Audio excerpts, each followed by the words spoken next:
سلام الله على الأحباب. مرحبا بكم في حكاية الليلة، حكاية السلطان والوزير الطماع.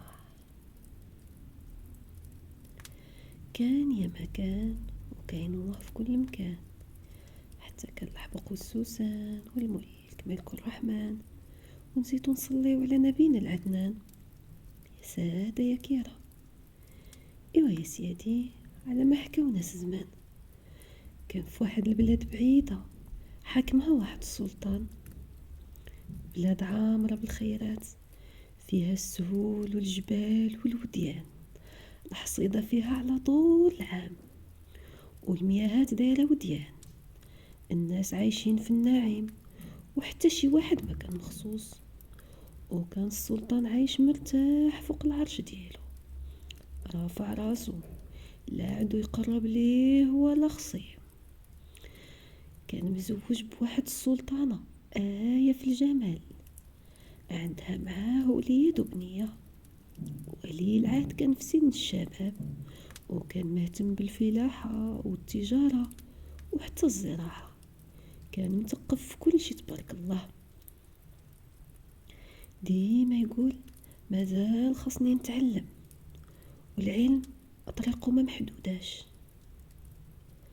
والأميرة كانت مازال صغيرة، كل شي عايش هاني مهني ومرتاح. كان السلطان ديما وسط الوزراء الكبار، القياد ديال القبائل الكبار، والقايمين على المال والتجارة في البلاد، كل شي مسخر ليه، وخصوصا قايد القياد. قال لهم يطيروا يطيروا، قال لهم ينزلوا ينزلوا، الأوامر ديالو ديما تتنفذ في رمشة عين. الشعب كان راضي ومرتاح، ساكن في الأمان تحت حكم السلطان. العدل ديالو معروف من الشرق حتى للغرب. لكن كما قالوا ناس زمان، الزمان دوار، واللي ضحك اليوم غدا يبكي.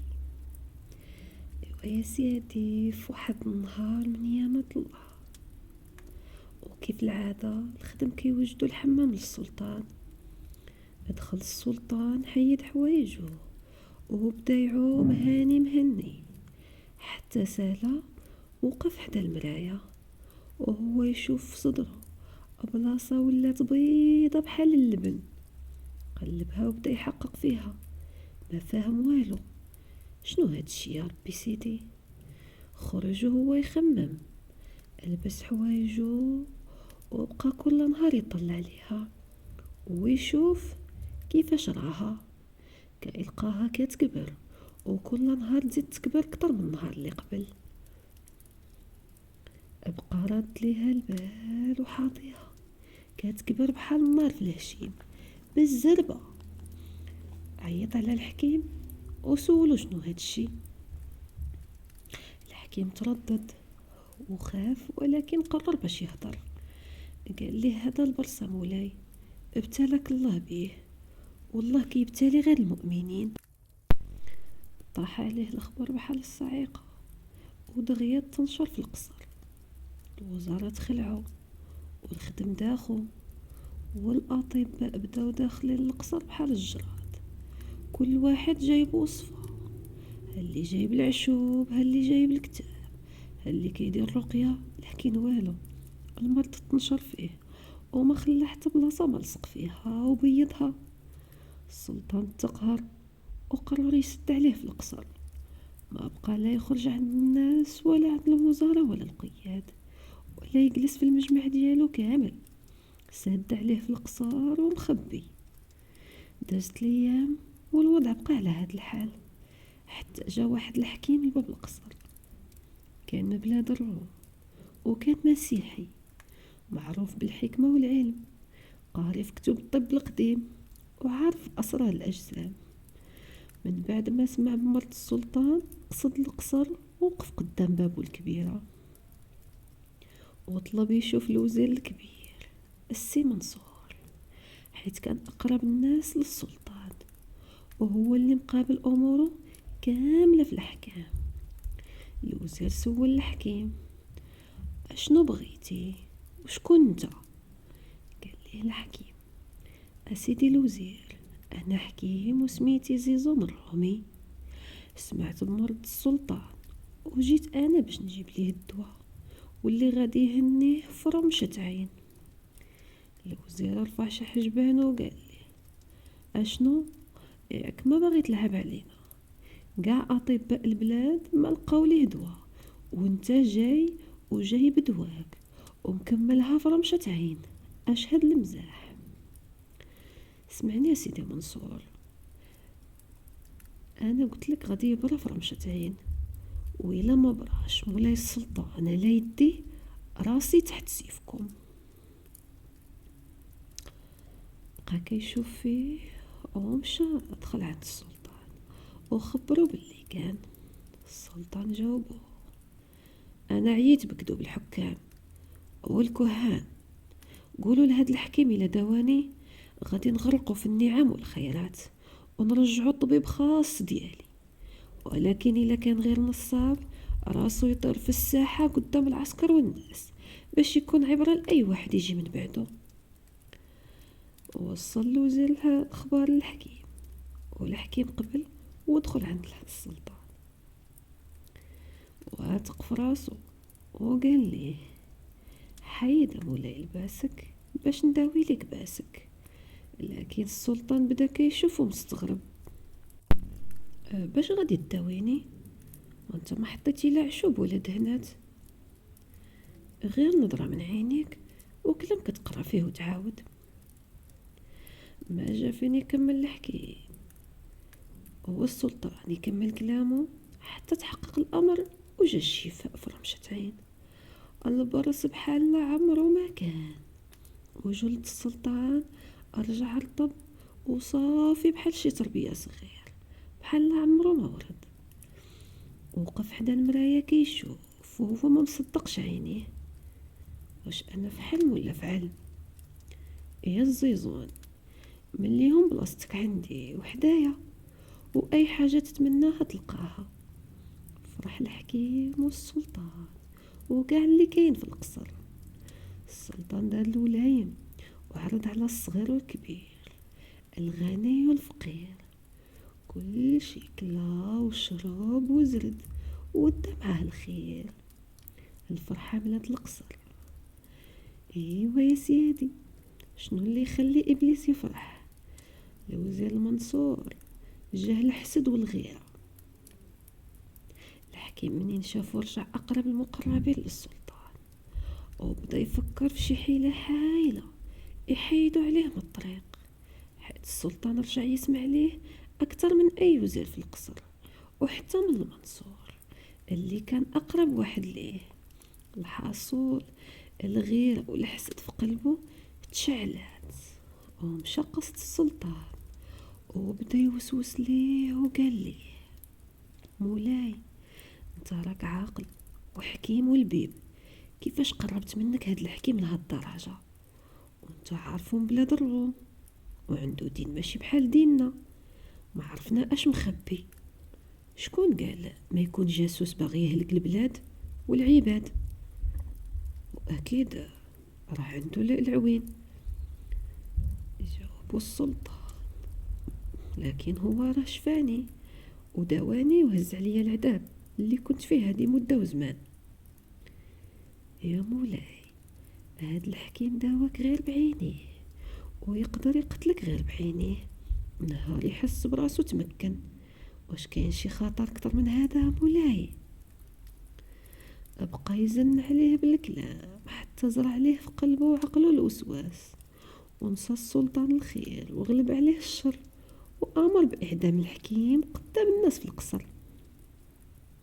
شدوه الحراس وكتفوه ووقفوه وسط الساحة قدام الشعب والعسكر.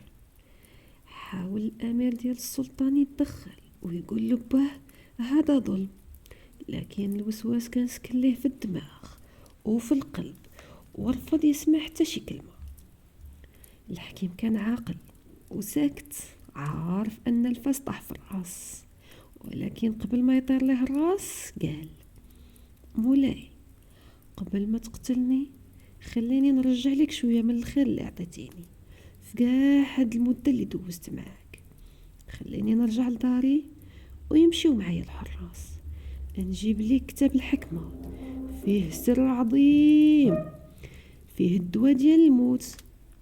نهار تبغي تبعد عليك الموت غادي تلقى في داك الكتاب اللي بغيت. السلطان طمع، هو امر باش يمشي يجيب ليه الكتاب. سير جيب الكتاب، لكن راسك مازال غيكون عندي.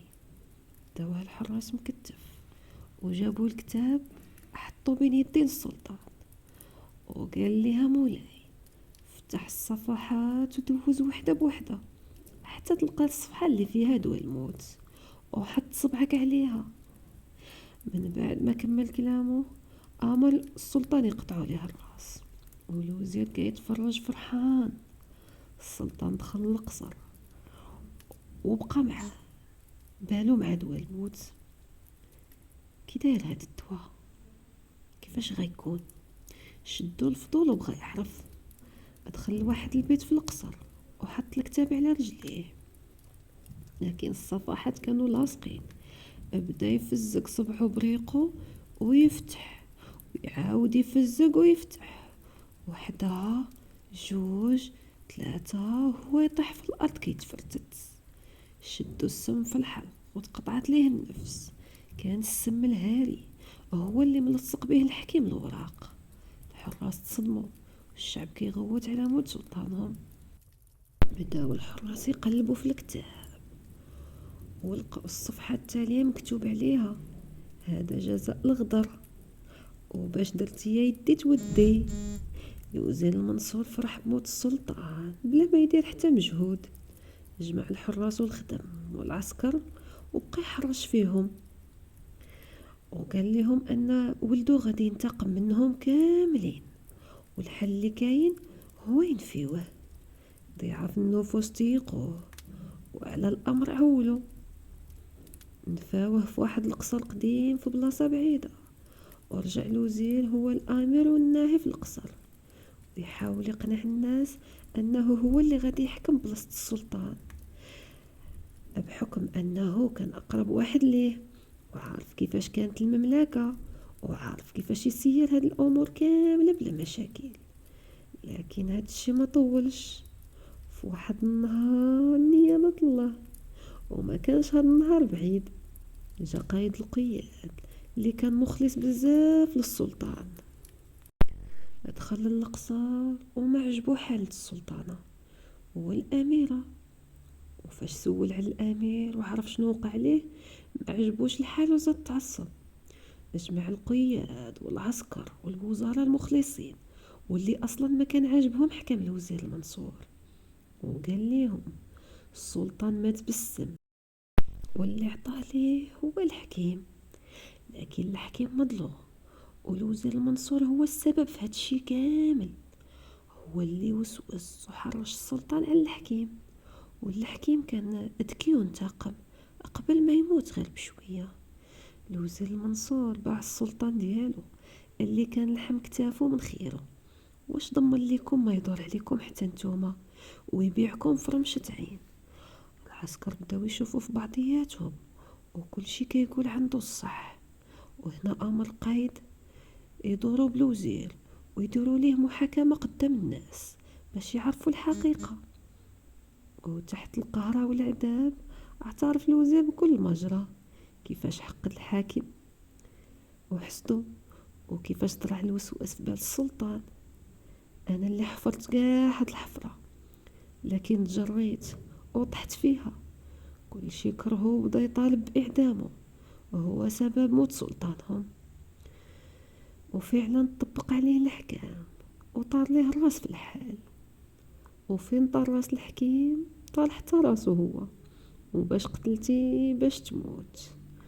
وهكذا صفت المملكة، والقايد رجع الأمير والناس فرحانة وطلعوه فوق العرش وهو يتولى بلاصتو باه ويشد حكامه. السلطان الشاب كان مثقف، كل شي فرحان، والفرحة رجعت للقصر من بعد ما عليه غابت. وهنا يا سيادي سالت حكايتي ومشات من واد لواد وبقاو يحكيوها الجداد الولاد والحفاد.